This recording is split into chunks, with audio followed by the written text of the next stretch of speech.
Assalamualaikum warahmatullahi wabarakatuh. Sebelumnya, perkenalkan nama saya Eka Agusin Saputri dengan NIM DKA 2024-038868. Pada kesempatan kali ini, saya akan mempresentasikan hasil review paper yang berjudul Code Decision Prediction Model Using Natural Language Processing and Random Forest. Paper ini membahas penerapan Natural Language Processing atau NLP dan algoritma Random Forest untuk memprediksi putusan pengadilan berdasarkan teks hukum Indonesia. Baik, langsung ke identitas artikel. Artikel ini ditulis oleh Nasution dan Suprapto dari FMIPA UGM. Dipublikasikan pada jurnal IJCCS atau Indonesian Journal of Computing and Cybernetic System volume 19 nomor 3 tahun 2025. Penelitian ini berfokus pada pemanfaatan AI dalam bidang hukum atau legal technology. Lanjut, latar belakang dan tujuan. Penelitian ini dilatar belakangi oleh tingginya jumlah perkara pidana di Indonesia yang mencapai lebih dari 288.000 kasus. Penulis ingin mengetahui apakah algoritma NLP dan Random Forest dapat membantu memprediksi putusan pengadilan secara lebih akurat. Penelitian dibatasi pada 21.630 dokumen putusan Mahkamah Agung dan membandingkan metode TF-IDF, Word to Fact, serta Fast Text. Lanjut, metodologi. Penelitian menggunakan 21.630 dokumen putusan yang dikonversi dari PDF ke XML. Selanjutnya dilakukan pre-processing berupa tekonisasi, stop word removal, dan lemmatisasi. Setelah itu dilakukan ekstraksi fitur menggunakan TF-IDF, Word to Fact, dan Fast Text. Tahap terakhir adalah permodelan menggunakan Random Forest untuk klasifikasi hukuman dan regresi durasi hukuman. Lanjut, hasil penelitian.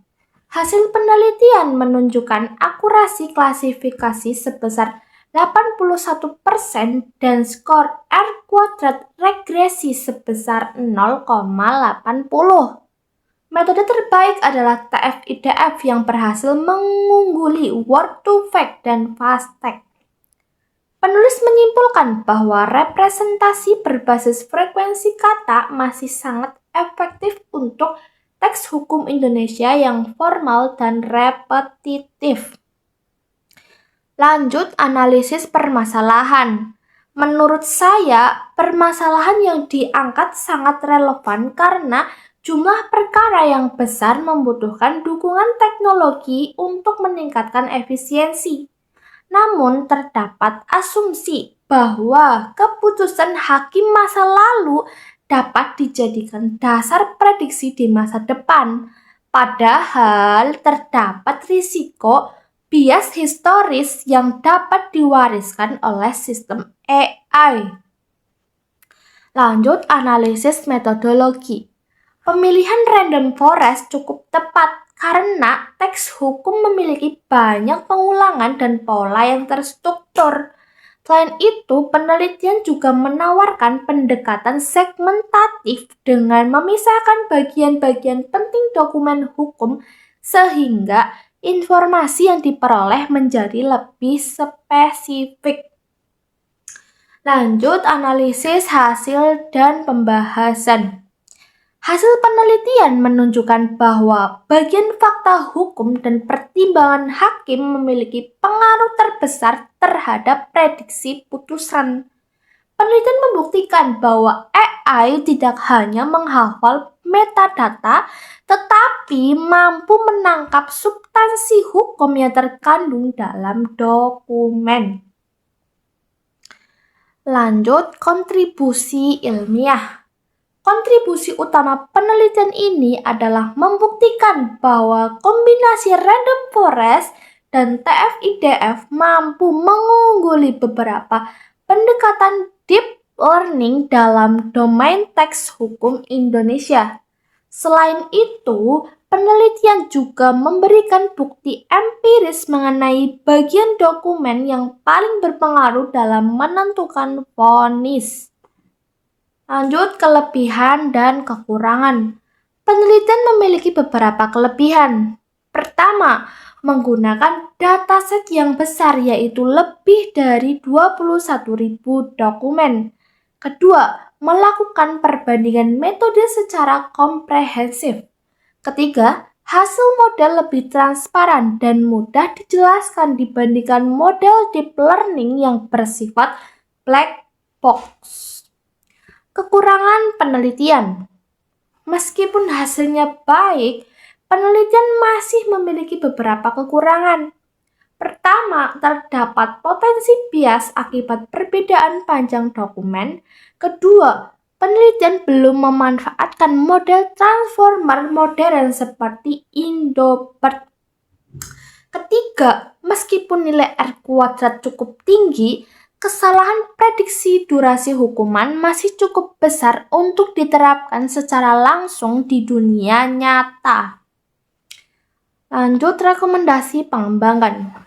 Untuk penelitian selanjutnya, saya merekomendasikan penggunaan model transformer seperti Indopert. Selain itu, perlu dilakukan audit terhadap potensi bias sosial yang mungkin muncul dalam data historis. Pengembangan arsitektur hybrid yang menggabungkan TF-IDF dengan model bahasa modern juga menjadi peluang yang sangat menarik. Lanjut, kesimpulan reviewer. Berdasarkan hasil review, penelitian ini merupakan penelitian yang kuat secara metodologi dan memberikan kontribusi yang signifikan di bidang legal AI. Penelitian ini berhasil menunjukkan bahwa metode sederhana seperti random forest dan TF-IDF masih dapat mengungguli model yang lebih kompleks jika sesuai dengan karakteristik data. Namun, model ini masih memerlukan pengembangan lebih lanjut sebelum digunakan dalam pengambilan keputusan secara hukum nyata. Baik, mungkin itu saja yang bisa saya sampaikan. Kurang lebihnya mohon maaf. Terima kasih. Wassalamualaikum warahmatullahi wabarakatuh.